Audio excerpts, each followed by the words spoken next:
Hey guys, welcome to my vlog for today's morning.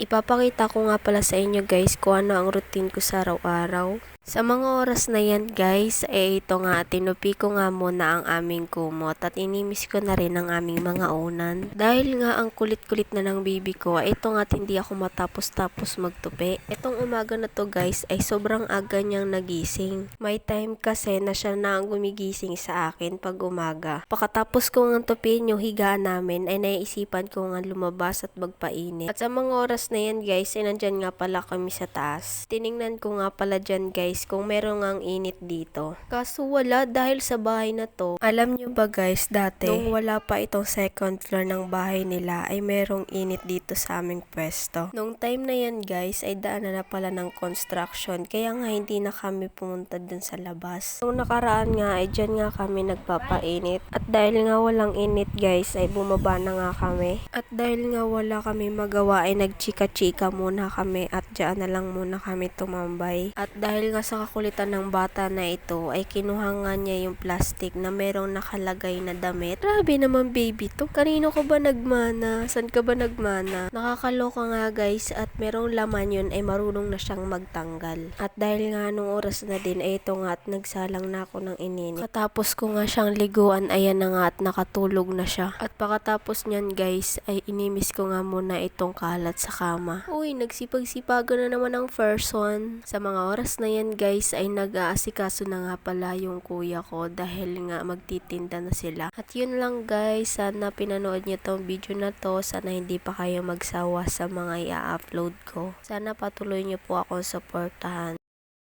Bye bye guys, thank you for watching. Don't forget to like and comment, share.